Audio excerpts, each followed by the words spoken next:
नमस्कार. आज जरा 2-4 दिवसाच्या गॅप नंतर मी या ठिकाणी आपल्या सगळ्यांशी संपर्क साधत आहे. आज बुद्ध पौर्णिमा आहे. सुरुवातीलाच मी आपणा सर्वांसाठी बुद्ध पौर्णिमेच्या खूप मनपूर्वक शुभेच्छा या निमित्ताने देतो. बुद्धांचा धम्म हा अत्यंत वैज्ञानिक दृष्टिकोन असलेला धम्म आहे आणि शांततेच्या मार्गाने शांततेचा धम्म आहे. मी त्यांच्या प्रती विनम्र अभिवादन करतो. आज आपला एकूण जो आकडा आहे तो 18,120 आहे. म्हणजे साधारण 1362 ने आजच्या दिवसामध्ये वाढ झालेली आहे. यामध्ये 25% साधारणपणे डिस्चार्ज रेट पण तेवढाच आहे. साधारणपणे 100 लोक जर नवीन वाढले तरी 25 लोक डिस्चार्ज होत आहेत. हे मला नेहमी आपल्याला अधोरेखित करावं असं वाटतं. आपल्याला नेहमीच मी सांगितलंय की असिम्प्टमॅटिक म्हणजे लक्षणं नसलेले अत्यंत नॉर्मल परिस्थिती असलेले जी काही रुग्ण आहेत, पॉझिटिव्ह रुग्ण आहेत, ते साधारणपणे 73% असतात. 10-15% मी सांगितलं त्या पद्धतीनं एक लक्षणं असतात. कदाचित ऑक्सिजनची पण गरज पडू शकेल, परंतु 3 ते 5% लोकांना क्रिटिकल परिस्थिती सुद्धा निर्माण होते. अशा या परिस्थितीमध्ये या ठिकाणी जे जागतिक स्तरावरचं चित्र आहे ते सुद्धा मला आपल्याला या निमित्ताने सांगितलं पाहिजे की पर मिलियनची एक संकल्पना आहे की पर मिलियन केसेस कशा आहेत. जगातला सगळ्यात पॉवरफुल देश, विकसित देश मानतो आपण तो अमेरिका. त्यामध्ये पर मिलियन 1 मिलियन म्हणजे 10 लाख लोक. 10 लाख लोकांच्या मध्ये अमेरिकेमध्ये 4,000 रुग्ण आढळत आहेत, पॉझिटिव्ह केसेस आढळत आहेत. त्याच पद्धतीनं इटलीमध्ये सुद्धा 4,000 रुग्ण आहेत. फ्रान्समध्ये 2,000 आहेत. युनायटेड किंगडम मध्ये 2700 आहेत आणि भारतामध्ये 34 आहे.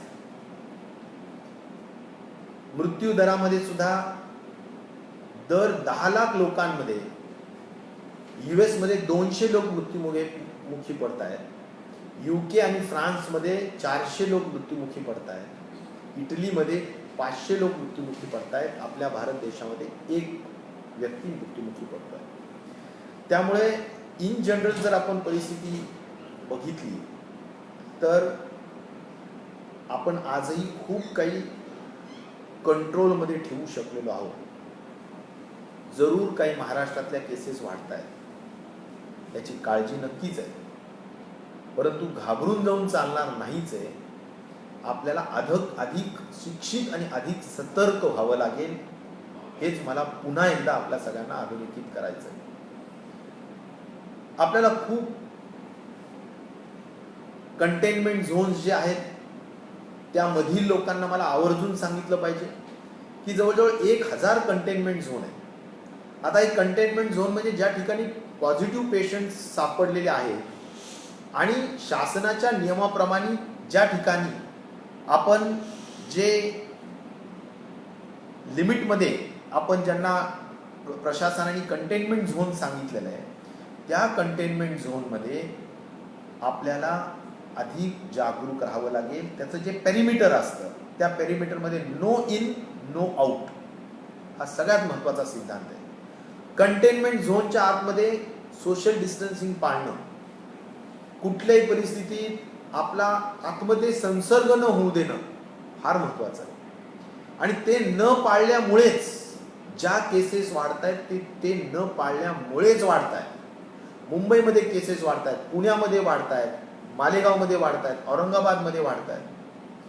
हे आपण लोकांनी कंटेनमेंट झोन मधल्या जनतेने अधिक जागरूकपणे काम करण्याची आवश्यकता आहे. सरकारला मोठ्या पद्धतीनं सहकार्य करण्याची आवश्यकता आहे. आणि त्या अनुषंगाने मला आपल्याला सांगितलं पाहिजे की एकूण जवळजवळ 12,000 लोक त्या ठिकाणी काम करत आहेत आणि 50 लाख लोकांपर्यंत आपण आत्तापर्यंत सर्वेक्षण केलेलं आहे. आणि म्हणून या सगळ्या संख्या जरी असल्या तरी त्यामध्ये मला आपल्याला सांगितलं पाहिजे की आपण होम क्वारंटाईन 2 लाख लोकांच्या वर होम क्वारंटाईन आहे. इन्स्टिट्यूशनल क्वारंटाईन ज्याला म्हणू आपण की ज्याच्यामध्ये वेगवेगळे हॉल्स, कम्युनिटी हॉल्स, शाळा, कॉलेजेस वेगवेगळे पद्धतीनं संस्था ताब्यात घेऊन त्या ठिकाणी लोकांना जे होम इन्स्टिट्यूशनल क्वारंटाईन केलं जातं ते 12,000 लोक आहेत. आणि म्हणून या सगळ्या गोष्टी सुद्धा मला वाटतं आपण सगळ्यांनी लक्षात घेण्याची गरज आहे. आपण टेस्टिंग मोठ्या संख्येने करतो. टेस्टिंगमध्ये जवळजवळ 2 लाख लोकांच्या टेस्टिंग आतापर्यंत आपण केलेल्या आहेत. आता टेस्टिंग लॅब्स 61 वर गेलेल्या आहेत. जी एक संख्या होती NIV national institute of virology, एक जी संख्या होती ती आता 64 वर गेलेली आहे. आणि त्यामुळे 9-10 हजार टेस्ट रोज करू शकतो अशा स्वरूपाने खऱ्या अर्थाने टेस्टिंग फॅसिलिटीज आपण वाढवलेली आहे. आणि त्यामुळे टेस्टिंग आपण करतोय जरूर, त्यामुळे सुद्धा संख्या आपली निश्चित प्रकारे अचूकपणे त्या ठिकाणी आपल्याला निदर्शनास येते. मला काही महत्त्वाच्या गोष्टी ह्याही सांगितल्या पाहिजेत मुंबईच्या दृष्टिकोनातून की माननीय मुख्यमंत्री महोदय यामध्ये अधिक जास्त लक्ष देऊन काम करतायत. सातत्याने त्यांचं मार्गदर्शन असतं. वाढत असलेल्या केसेस लक्षात घेऊन प्रिपेअर्डनेसच्या अनुषंगाने सुद्धा मोठ्या पद्धतीनं त्याच्यामध्ये आपण बदल करतो आहोत. मी सांगितल्या त्याप्रमाणे रेसकोर्स, BKC ग्राउंड आणि गोरेगाव या सर्व ठिकाणी मिळून काही हॉस्पिटल उभा करण्याचं काम, म्हणजे जिथे बेड्स आणि त्याला बेडला बाजूला असलेलं ऑक्सिजन या सगळ्यांची सुविधा त्या ठिकाणी निर्माण होतीये.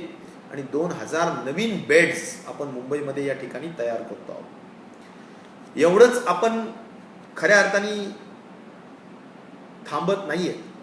तर आत्ताच झालेली जी व्हिडिओ कॉन्फरन्सिंग आहे, CM साहेबांची आमची काही केंद्राची टीम आलेली आहे. त्या केंद्राच्या टीममधली काही जे अधिकारी आहेत त्यांनी पण काही सूचना दिलेल्या आहेत. इन्स्टिट्यूशनल क्वारंटाईन वाढवा हा आपला त्यांचाही आग्रह आहे, आमचाही तोच आग्रह आहे. आणि म्हणून आम्ही माननीय आयुक्त श्री प्रवीण परदेशीजींना फार आग्रहपूर्वक आता सांगितलेलं आहे कुठल्याही परिस्थितीत आपल्याला हे वाढवावंच लागेल. आणि म्हणून जमेल तेवढ्या ठिकाणी आपल्याला मैदानं, वेगवेगळ्या पद्धतीचे हॉल्स, परंतु जिथे धारावीसारख्या एरियामधून जोपर्यंत आपण उचलून बाहेर लोक ठेवत नाही तोपर्यंत तो संसर्ग टाळता येणार नाही.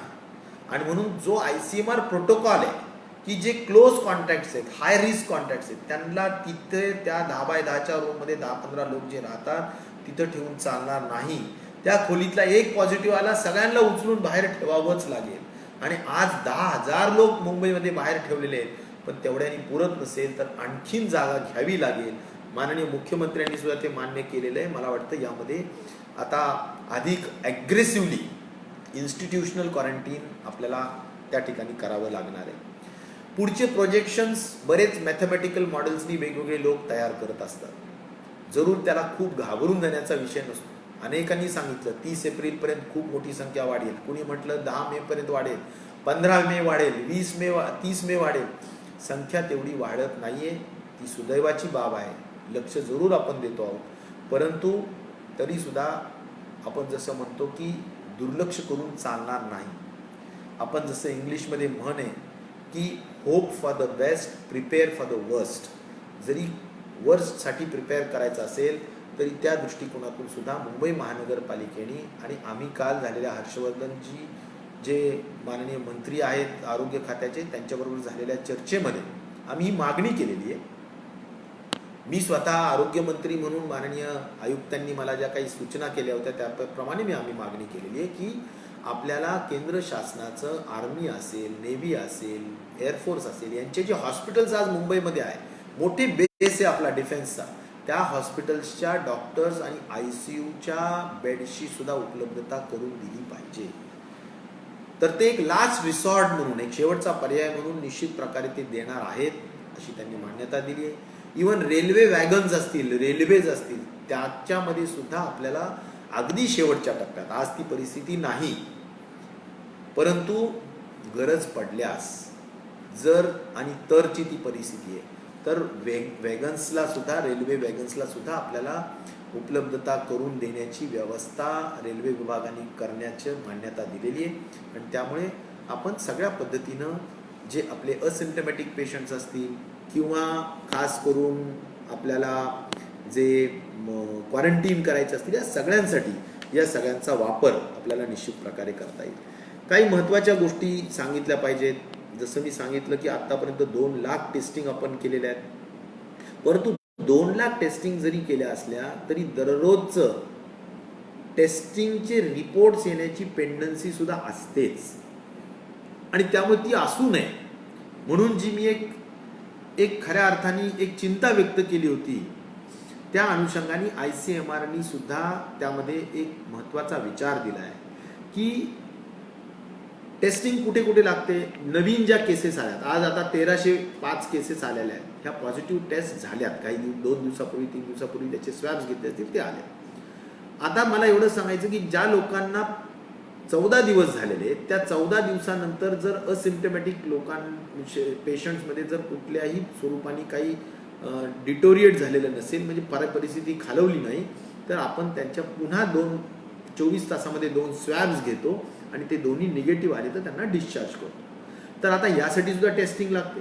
म्हणून टेस्टिंग फॅसिलिटीवर जेवढे काही टेस्टिंगचे जे आपले लॅब्स आहेत त्याच्यावरचा लोड कमी करण्यासाठी हा जो 14 दिवसाचा पिरियड आहे, तो 7 दिवसावर 10 दिवसावर कमीवर येऊ शकतो का, या बाबतीतला सुद्धा अभ्यास करून ICMR आज उद्यामध्ये कळवणार आहे. पण आम्हाला VC मध्ये कळवलंय की आम्ही नक्की हे दिवसही कमी करू आणि कदाचित 2 टेस्टच्या ऐवजी 1 टेस्ट किंवा काहीच टेस्ट करण्याची गरज नाही, अशा स्वरूपाने सुद्धा ते अभ्यास करून आम्हाला कळवणार आहेत आज उद्यामध्ये. तो सुद्धा निर्णय झाल्याच्या नंतर खूप महत्त्वाचा दृष्टिकोनातून टेस्टिंग लॅबोरेटरीवरचा लोड कमी होऊ शकणार आहे. त्याचबरोबर मी या निमित्ताने एक आव्हान करेन, विनंती करेन की एक जो मनामध्ये एक स्टिग्मा असतो, एक कमीपणाचं लक्षण वाटतं माणसाला, एक बिहेवियरल आपण ज्याला BCC म्हणून सुद्धा एक खऱ्या अर्थाने एक टर्मिनॉलॉजी या सार्वजनिक आरोग्याच्या दृष्टिकोनातून आहे की बिहेवियरल चेंज कम्युनिकेशन, म्हणजे आपल्या वर्तणुकीमध्ये एक प्रकारचा चेंज आणला पाहिजे. आपल्याला जे वाटतं, कुणाला कोरोना झाला म्हणजे काही कुणी समाजामधून बहिष्कृत करून टाकलेला आहे अशातला विषय नाही. तो जो एक डोक्यात स्टिग्मा असतो, त्यामुळे सुद्धा लोक स्वतःहून पुढे येऊन सांगत नाही. माझं अशी विनंती आहे सर्वांना की बाबांनो, आपण जर वेळेत सांगितलं नाही तर त्याचा संसर्ग आपण मोठ्या पद्धतीनं केल्याशिवाय राहणार नाही. आपण समाजाच्या अहित करणार आहोत, समाजाचं नुकसान करणार आहोत, आपल्याच आप्तेष्टांच्या बाबतीतलं खूप मोठ्या पद्धतीचं नुकसान आपण करणार आहोत, त्यांच्या जीवनाशी आपण खेळतो आहोत. मला वाटतं माझ्याजवळ यापेक्षा शब्दकोशामध्ये शब्द नाही आहेत. त्यामुळे स्वतःहून पुढाकार घेऊन, खास करून स्लम्समधल्या लोकांनी यावं पुढाकार घेऊन, आणि आपण स्वतःहून आपले लक्षणं आहेत, आपण टेम्परेचर खूप आहे, आपण आजारी आहोत हे स्वतःहून सांगावं, जेणेकरून अर्ली डिटेक्शन होईल आणि तुमचा उपचार वेळेत करता येईल. कारण मृत्यू झालेल्या लोकांमध्ये सुद्धा बरीचशी मंडळी अशी आहे, बरीचशी लोक असे आहेत की जे शेवटच्या घटकेला येतात आणि ज्यावेळी खूप उशीर झालेला असतो. आणि त्यामुळे सुद्धा ही भीती मनाशी बाळगू नये, या दृष्टिकोनातून सुद्धा आपण लक्ष द्यावं. काही पेशंटच्या अनुषंगाने महत्त्वाचे निर्णय घेण्यात आलेले. आज अनेक हॉस्पिटल्स वेगवेगळ्या पद्धतीनं चार्जेस करतात. आम्हाला तक्रारी आल्या की कुणी 1 लाख रुपये रोज करतंय, कुणी 50,000 रुपये रोज करतंय, कुणी 30,000 रुपये रोज करतंय. हे कधीही चालणार नाही. आणि त्यामुळे त्यासाठी अनेक जे वेगवेगळे कायदे, त्या सर्व कायद्यांचा अभ्यास करून पब्लिक हेल्थ डिपार्टमेंटनी माननीय मुख्यमंत्र्यांच्या सूचनेवरून, आदेशावरून आम्ही एक निर्णय घेण्यात आलेला आहे. त्यांच्या मान्यतेने मी म्हणेन की आता आपण या सर्व हॉस्पिटल्सला कॅपिंग केलेली आहे. कुठल्याही परिस्थितीत तुम्हाला मनाला वाटेल ते रेट्स ठरवता येणार नाही. आणि त्यामुळे आता त्याला काही इन्शुरन्स कंपनीच्या वेगवेगळ्या पॅकेजेसचा आधार असणार आहे. आणि म्हणून मी त्याचं सविस्तर वर्णन करून वेळ घेऊ इच्छित नाही. पण जिप्सा नावाची संस्था आहे जी पुणे मुंबईमध्ये ज्यांच्याशी करार केलेला आहे, किंवा TPA नावाची एक संस्था आहे की ज्याच्यामध्ये इतर महाराष्ट्रात करार केलेले आहेत, त्या सगळ्या संस्थेचा पॅकेजेसचा आधार घेऊनच तुम्हाला बिल चार्जिंग करावी लागेल आणि त्यामुळे खूप मोठ्या पद्धतीनं बिलं कमी होत आहेत. मी कालच एकाने 1,40,000 रुपये विनाकारण चार्ज केले होते एका हॉस्पिटलनी. त्या हॉस्पिटलचं नाव घेणार नाही, परंतु आमचे जे महात्मा ज्योतिबा फुले जन आरोग्य योजनेचे जे CEO आहेत त्यांना सांगितलं या कायद्याप्रमाणे त्यांना ते पैसे परत द्यावे लागले. आणि म्हणून मला आपल्याला सांगायचं आहे की पेशंटच्या हिताचे निर्णय सुद्धा खूप मोठ्या पद्धतीनं आपण घेतलेले आहेत. एवढ्याच माध्यमातून नाही तर त्याला एक आता स्पेसिफिक डेडिकेटेड अधिकारी आपण त्यासाठी दिलेला आहे. तेच आपले डॉक्टर शिंदे, सुधाकरराव शिंदे, जे CEO आहेत MJPJY म्हणजे महात्मा ज्योतिबा फुले जन आरोग्य योजनेचे, त्यांना आपण प्राधिकृत केलेलं आहे. त्यामुळे कुणाचीही काही तक्रार असेल तर शिंदे साहेबांना आपण तक्रार त्या बाबतीतलं जरूर नोंद करा. चुकीच्या पद्धतीची आपण फीज आकारू दिली जाणार नाही. नंबर 2, महात्मा ज्योतिबा फुले जन आरोग्य योजना आपल्या महाराष्ट्राची सगळ्यात महत्त्वाकांक्षी योजना आहे. नव्या सरकारने, लोकशाही आघाडीच्या आपल्या या सरकारने, या सरकारमध्ये आपण एक महत्त्वाचा निर्णय घेतला की पूर्वी फक्त 498 हॉस्पिटल्स होते, आता 1000 केलेत आणि ते 1000च्या 1000 हॉस्पिटल्स आता कार्यान्वित झालेले. कोविड, नॉन कोविड कोणतेही पेशंट असतील तरी त्या ठिकाणी आपल्याला टोटल कॅशलेस आपल्याला त्या ठिकाणी काम करता येणं शक्य होणार आहे. आणि एवढंच नाही तर डिलेव्हरीजसुद्धा पूर्वी या 1000 हॉस्पिटल्समध्ये फक्त गव्हर्नमेंटमध्ये डिलेव्हरीज व्हायच्या किंवा तुमचे सिझरिन व्हायचे किंवा लहान मुलांचे किंवा अपेंडिक्सचे ऑपरेशन, हे सगळ्यांना आता आपण त्या ठिकाणी सुद्धा संधी दिलेली आहे किंवा त्या ठिकाणी प्रायव्हेटमध्ये सुद्धा आपल्या सगळ्या गरीब लोकांच्या दृष्टिकोनातून हे सगळं केलं जाणार आहे. या व्यतिरिक्त काही महत्त्वाचे निर्णय माननीय काल कॅबिनेट मीटिंग होती आणि खूप आग्रहपूर्वक मी तिन्ही विभागाच्या वतीनं एक महत्त्वाची मागणी माननीय मुख्यमंत्री महोदयांना केली, उपमुख्यमंत्री महोदयांना केली, कॅबिनेटला केली की एकही जागा रिक्त असता कामा नये. आरोग्य विभागाची एकही जागा, मग ती क्लास 4चं स्वीपर असो, नर्सेस असो, वॉर्ड बॉय असो, डॉक्टर्स असो MBBS किंवा स्पेशलिस्ट डॉक्टर्स असो PG, मला वाटतं सर्व जागा भरल्या पाहिजे. आमच्या विभागाच्या 17,000 जागा रिक्त आहेत. मी चार्ज घेतल्यापासून आम्ही सातत्याने या बाबतीत आग्रही आहोत. आम्ही हाऊसला सुद्धा आश्वासन दिलं की 2-3 महिन्याच्या आतमध्ये प्रमोशन्स आणि जागा भरण्याचं काम आम्ही तत्परतेने करू. आणि त्याच दरम्यान कोरोनाची सुरुवात झाली आणि लॉकडाऊन या सगळ्या परिस्थितीमुळे ह्या जागा भरता आलेल्या नाही. मला असं वाटतं की माननीय मुख्यमंत्री महोदयांनी, उपमुख्यमंत्री महोदयांनी आणि सर्व कॅबिनेटने ह्याला मान्यता दिलेली आहे. आम्ही 2-3 दिवसामध्ये चीफ सेक्रेटरी असतील किंवा GADचे सेक्रेटरी असतील सगळे बसून या जागा लॉकडाऊनच्या परिस्थितीमध्ये सुद्धा तंत्रज्ञानाचा वापर करून कशा भरल्या जातील त्याबाबतचा नक्कीच आम्ही ताबडतोबीने निर्णय घेत आहोत. एवढंच नाही तर जे काही पूर्वीच्या सरकारमध्ये सुद्धा जे काही मोठ्या पद्धतीनं काही अर्ज मागवण्याचं काम झालेलं होतं IT डिपार्टमेंटकडे, त्या अर्जाच्या माध्यमातून सुद्धा काही निर्णय घेता येऊ शकेल का, त्याही बाबतीत आम्ही सत्वर निर्णय घेऊ. परंतु मला वाटतं त्यात उशीर करून चालणार नाही. कारण मी ज्या ज्या ठिकाणी आपण जातो आहोत, मग काही मी काल ससूनमध्ये गेलो होतो, मेडिकल एज्युकेशनचं हॉस्पिटल आहे, कॉर्पोरेशनचे हॉस्पिटल्स आहेत, आपल्या आमचे जे सार्वजनिक आरोग्याचे जिल्हा रुग्णालय आणि इतर जे रुग्णालय आहेत, इवन अगदी खऱ्या अर्थाने RDD म्हणजे ग्रामविकास विभागाचे सुद्धा ANM आणि त्याच्या असलेल्या जे काही MPW या जागा सुद्धा भरून काढल्या पाहिजेत. त्याशिवाय तरुणोपाय नाही, त्याशिवाय गत्यंतर नाही. आणि म्हणून मला कॅबिनेटचं सुद्धा आभार मानलं पाहिजे की ह्या मंजुऱ्या दिल्यामुळे आपल्याला ह्या जागा लवकरात लवकर भरल्या जातील. मी माझ्या विभागाला सांगितलं, मी जे काही मेडिकल एज्युकेशन डिपार्टमेंट जे आहे आमचे अमितजी देशमुख बघत असतील किंवा कॉर्पोरेशन म्हणजे UD डिपार्टमेंट आमचे एकनाथजी शिंदे बघत असतील, त्यांनाही मी विनंती केलेली आहे, सांगितलं की सगळ्या जागा आपल्याला भरून काढल्या पाहिजेत आणि त्यामागे आम्ही आता निश्चित प्रकारे लागणार आहोत. प्रमोशन सुद्धा जे काही राहिलेले ते पण आपण त्या ठिकाणी निश्चित प्रकारे करणार आहोत. तर मला असं वाटतं की या सगळ्या गोष्टींच्या व्यतिरिक्त आपल्याला नॉन कोविडच्या दृष्टिकोनातून सुद्धा लक्ष देण्याची गरज आहे. आपण नुसतं कोरोना करून चालणार नाही. आज पब्लिक हेल्थच्या अनुषंगाने मला 2-3 महत्त्वाच्या जबाबदाऱ्या ज्या आहेत की आता अलीकडच्या काळात TBची काम करण्याची आवश्यकता आहे. पावसाळा जवळ आहे, त्यामुळे आपल्याला स्वाईन फ्लू आणि अन्य ज्या काही गोष्टी डेंग्यू वगैरेच्या बाबतीत त्याही गोष्टीत आपल्याला अधिक काम करण्याची गरज आहे. त्यामुळे मलेरियाचा विषय असेल, माता बाल सेवेचा विषय असेल किंवा यामध्ये डिलिव्हरीचे विषय असतील, ह्या सगळ्या कार्यक्रम जे राष्ट्रीय कार्यक्रम आहेत ते सुद्धा तेवढ्याच पोटतिडकीने राबवावे लागतील. आणि म्हणून आपली जी काही इलेक्टिव्ह पद्धतीनं जे काही आपण ऑपरेशन्स कराव्या अशा ज्या सूचना देण्यात आल्या होत्या, मला वाटतं की नॉन कोविडचं काम सुद्धा मोठ्या संख्येने करणं गरजेचं आहे.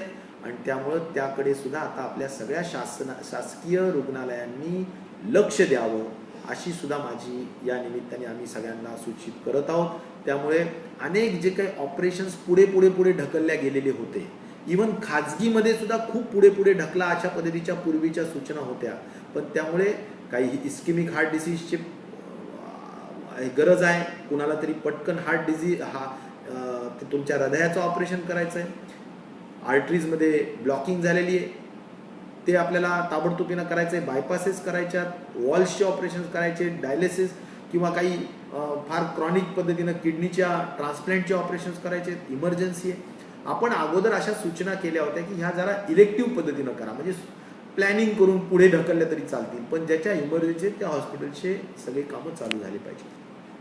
त्याचबरोबर आता मला आपल्याला एकच सांगितलं पाहिजे की हे यावर बोलण्यासारखे बरेच विषय आहेत, आम्ही बोलत राहूया, ह्या गोष्टी आपण बोलतो, त्या काही विषयाचा विषय नाही आहे. आपल्याला शेवटी एकच सांगायचं की उद्देश काय आहे. आपल्या महाराष्ट्राचा उद्देश एकच आहे की जे ग्रीन 6 जिल्हे आहेत त्यामध्ये आता तो ग्रीन टू ऑरेंज होता कामा नये. आपल्याला ग्रीन टू ऑरेंज, तिथं एकही संसर्ग होता कामा नये, नवीन केस येता कामा नये, ते ग्रीनच राहावे. नंबर 1 उद्देश. नंबर 2, जे ऑरेंज आहेत 16 जिल्हे, त्या 16 जिल्ह्यांमध्ये आपल्याला ऑरेंजवरून रेडकडे प्रवास नाही करायचा, ऑरेंजवरून ग्रीनकडे प्रवास करायचा. आणि त्यामुळे त्यामध्ये सुद्धा 21 दिवस एकही केस येता कामा नाही, म्हणजे नवीन कंटेनमेंट झोन वाढता कामा नाही, नवीन आपल्याला कंटेनमेंट झोनमध्ये कुठलीही संख्याही वाढता कामा नाही. या पद्धतीनं स्ट्रिक्ट कंटेनमेंट झोन स्ट्रॅटेजी किंवा क्लस्टर झोन्स जे काही मॅनेजमेंट ज्याला म्हणू आपण, त्या पद्धतीनं पोलीस डिपार्टमेंटनी अधिक पेरिमीटरवर कंट्रोल करण्याचं काम, म्हणजे जे काय आपल्या बाउंड्रीज आहेत, मी जसं सुरुवातीला सांगितलं, ते स्ट्रिक्ट करावं लागेल. ज्या ठिकाणी रेड झोन्स आहेत आणि आपल्याला कंट्रोल होत नाही आहे तिथं पोलीस डिपार्टमेंट, माननीय मुख्यमंत्री, उपमुख्यमंत्री सगळ्यांच्या सूचनेने, गृहमंत्री अधिक कडक व्हावं लागेल. मुंबईमध्ये सुद्धा आपल्याला या सगळ्या कंटेनमेंट झोनमध्ये अधिक कडक व्हावं लागेल. लॉकडाऊनच्या दृष्टिकोनातून सुद्धा आपल्याला ज्या ठिकाणी जरा संसर्ग वाढतच असेल, नंबर कमी होत नसेल, तर आपल्याला लॉकडाऊनच्या अनुषंगाने सुद्धा जाणीवपूर्वक जरा कडक पद्धतीनं अंमलबजावणी करावी लागणार आहे. आणि त्यामुळं मला असं वाटतं जनतेला, सामान्य जनतेला त्रास होतो, परंतु शेवटी आपला जीव महत्त्वाचा आहे, सामान्य जनता महत्त्वाची आहे आणि त्यांना आपल्याला जपावं लागणार आहे. आणि त्या दृष्टिकोनातून ग्रीन टू ग्रीनच राहिलं पाहिजे, ऑरेंज टू ग्रीन गेलं पाहिजे आणि रेड टू ग्रीन सुद्धा गेलं पाहिजे. आणि तोच आपला उद्दिष्ट आहे. डबलिंग रेट हा जो 10चा आहे, 10 दिवसांनी डबल होत आहे, ते 10 दिवसांनी डबल होऊन चालणार नाही. आता मोठं टार्गेट लगेचच ठेवावं लागेल की आपल्याला 20 दिवसांनी डबल कसं करता येईल आणि नंतर पुढे आणखीन जास्त दिवसांनी, जेणेकरून आपल्याला या संख्या सगळ्या मर्यादित ठेवावे लागणार आहे आणि या सगळ्या कोरोनातून मुक्त व्हावं लागणार आहे. आज लॉकडाऊन थोडंफार प्रमाणात जे काही शिथिल केलेलं आहे केंद्र शासनाच्या सूचनेप्रमाणे, तर त्या बाबतीत आता मला एवढंच सांगितलं पाहिजे की जनतेचे खूप मोठे फोन्स येत राहतात. मला त्यांची खरोखर अतिशय त्यांच्याबद्दलच्या संवेदना आहेत. माननीय मुख्यमंत्री महोदयांना आहेत, सर्व राज्यकर्त्यांना आहेत, सर्व लोकप्रतिनिधींना आहेत, सर्व आमदार महोदय, सर्व पक्षीय लोक बोलत राहतात. आज माननीय मुख्यमंत्री महोदयांनी सुद्धा सर्व पक्षीय काही नेत्यांची सुद्धा बैठक घेतली.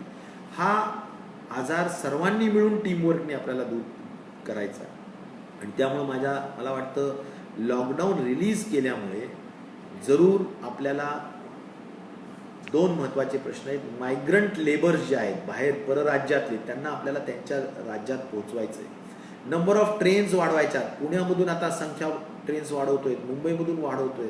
राज्य शासनाकडून पूर्ण प्रयत्न केले जात आहेत की ट्रेन्स वाढवा आणि त्यांना त्यांच्या घरी सुखरूप पोहोचवा. काल कॅबिनेटमध्ये ही पण चर्चा झालेली आहे की आंतर जिल्हा किंवा आंतरराज्य सुद्धा मोठ्या संख्येने ट्रेननी जर भागत नसेल तर बसेसनी आपण आंतरराज्यातले लोक बाहेर पाठवूया. आणि आंतर जिल्ह्यातल्या दृष्टिकोनातून सुद्धा जे जे गरजेचे आहे त्यांना त्यांच्यापर्यंत फार गरजू आहे, फार तातडीची आवश्यकता आहे त्यांना या जिल्ह्यातून त्या जिल्ह्यात जाण्याची. काही लोक लग्नासाठी आले, लॉकडाऊनमध्ये अडकले.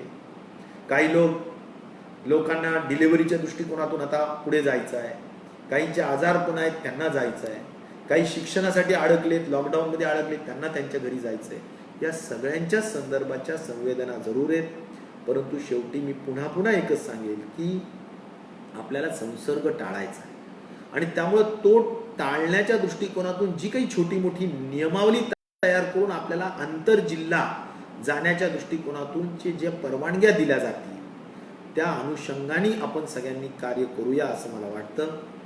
जरूर हे सगळे लॉकडाऊनमध्ये अडकलेल्या लोकांनी आपापल्या जिल्ह्यात, गावात, घरात जावं ही आमची मनापासूनची इच्छा आहे आणि त्या दृष्टिकोनातून आम्ही निश्चित प्रकारे प्रयत्नशील आहोत, नव्हे सकारात्मक आहोत. हाही माझा या निमित्ताने आपल्या सगळ्यांना विश्वास द्यायचा आहे. कॅबिनेट आणि माननीय मुख्यमंत्री महोदयांचा सुद्धा त्या दृष्टिकोनातून सकारात्मक दृष्टिकोन आहे. मला या निमित्ताने आपल्याला एवढंच सांगायचं आहे की मायग्रंट लेबर्स जे आहेत त्यांना पूर्वी डॉक्टरचं सर्टिफिकेट लागत होतं. आता तसं न करता सरकारच्या वतीनं प्रत्येक UP असेल, बिहार असेल, मध्य प्रदेश असेल, सगळीकडं त्यांच्या चीफ सेक्रेटरीजला बोलून एक निर्णय घेण्यात आलेला आहे की आता फक्त जाताना थर्मल चेकिंग केली जाईल. म्हणजे त्याला आपण काय म्हणतो, इन्फ्रारेड जी काही आपली गन आहे त्यांनी चेकिंग केली जाईल टेम्परेचर आणि त्यांना जाऊ दिलं जाईल. त्यामुळे सर्टिफाईड किंवा डॉक्टर्सकडे जी लांब 2-2 किलोमीटरची रांग लागली होती ती लावण्याची आता गरज नाही. अशा अनेक जे काही गरजेप्रमाणेचे निर्णय आहेत ते घेण्याचं काम आपण तत्परतेने केलेलं आहे. मला या निमित्ताने माध्यमांना खास करून सांगायचं आहे, प्रिंट असो किंवा इलेक्ट्रॉनिक असो, आपलं मानावं तेवढे कमी आभार आहेत. शब्दामध्ये मानता येणार नाहीत एवढे कमी आभार आहेत. निश्चित प्रकारे आपण नेहमीच कोरोना या विषयावर खूप समर्थपणे साथ सरकारला दिली आहे, नवे जनतेला दिली आहे. जनहित जपण्याचं काम आपण सर्वांनी केलेलं आहे. त्या दृष्टीनंच आपण एक जनमानसामध्ये एक चांगल्या पद्धतीनं एक मत निर्माण करण्याचं काम एक चौथा स्तंभ म्हणून आपण करू शकलेलं आहे. आपले निश्चित प्रकारे धन्यवाद आहे. पण अलीकडच्या काळात अशा काही व्हॉट्सॲपवर काही गोष्टी, व्हिडिओ क्लिप्स पाठवल्या जात आहेत किंवा जात आहेत आणि त्याचं खूप मोठ्या पद्धतीनं मग काही चर्चा आणि राजकारण सुद्धा होण्याचा प्रयत्न होतोय. काही सायांमधलं उदाहरण आहे की ज्या ठिकाणी एका वॉर्डामध्ये काही 1 किंवा 2 डेड बॉडीज असतील, त्याच्या बाजूला पेशंट्स आहेत. जरूर एखादा व्यक्ती जर वारला तर त्याला एक प्रोटोकॉल पद्धतीनं त्याला काळ्या ह्याच्यामध्ये रॅप करून त्याच्याकडून संसर्ग होऊ नये या दृष्टिकोनातून जो प्रोटोकॉल आहे तो करावा लागतो. त्याला काही वेळ लागतो. त्यांचे पॅरेंट्स जे असतात, नातेवाईक असतात, ते सुद्धा घाबरत असतात. शेवटी बॉडीला घेऊन जायचंय वगैरे, त्यांना कधी कधी येण्याला वेळ लागतो.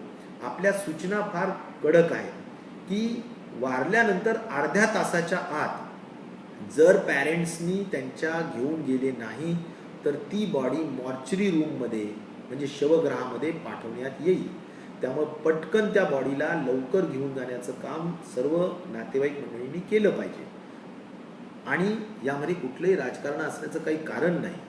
नातेवाईकांना यायला वेळ लागणं किंवा काही प्रमाणामध्ये त्यांच्या ह्या सगळ्या प्रक्रिया ज्या आहेत मेडिको लिगल, कारण शेवटी त्याला कशा पद्धतीनं करावं लागतं, त्याच्या काही कागदपत्र असतात, या सगळ्या गोष्टी करायला वेळ लागतात. पण जी काही अशी गोष्ट असते त्या गोष्टीला दुरुस्त करण्याचं काम आम्ही ताबडतोबीनं सूचित केलेलं आहे. मी माननीय आयुक्त असतील किंवा हेल्थचे जे आमचे उपायुक्त आहेत काकाणीजी, त्यांनाही सांगितलं की अशी काही घटना घडली तर अर्ध्या तासाच्याही कमी वेळेत ह्या सगळ्या गोष्टी ताबडतोबीनं जिकडे तिकडे झाल्या पाहिजे, म्हणजेच ती डेड बॉडी त्या ठिकाणी हलवली गेली पाहिजे. मला वाटतं या सगळ्या महत्त्वाच्या बाबी आहेत. आणि त्या दृष्टिकोनातून मला असं वाटतं की मी शेवटी जर एसेन्शियल सर्व्हिसेसमध्ये काम करणारे, पाणी सोडणारे, स्वच्छता करणारे, लाईट लावणारे, आमचे दररोज मोठ्या पद्धतीनं तुम्ही विचार करा की दररोज न थकता आमच्या नर्सेस काम करतायत, मोठ्या पद्धतीनं डॉक्टर्स अथक पद्धतीनं काम करतायत, सिरियस पेशंट असतील तर रात्र जागतायत, इंटेन्सिव्हिस्ट काम करतायत, खूप मोठ्या पद्धतीनं हा सगळा वर्ग काम करतोय. त्यामुळे त्यांचे मानावे तेवढे कमी आभार आहेत. मी एकच सांगेन की जे डॉक्टर्स अद्यापही स्वतःच्या क्लिनिक्स अजून उघडलेले नसतील किंवा मुंबईमध्ये तर आम्ही प्रायव्हेट डॉक्टर्सची त्यांची जी सर्व्हिस आहे 15,000 डॉक्टर्सची आम्ही 3 लाख 4 लाख रुपये महिना देऊन आम्ही खऱ्या अर्थाने डॉक्टर्सची सर्व्हिसेससुद्धा या सर्व कायद्यांच्या अनुषंगाने त्यांना आव्हान आणि विनंती केलेली आहे. त्यामुळे त्यांनाही माझी विनंती राहील की तुम्हीसुद्धा सरकारी या सगळ्या कामामध्ये हातभार लावावा. आणि इन जनरल महाराष्ट्रातल्या सर्व डॉक्टर्सना माझी नम्र विनंती आहे की आपली खूप मोठी मोलाची गरज आहे. आपल्यासारखा एक अत्यंत अमूल्य असा एक समाजाचा घटक घरी बसून चालणार नाही.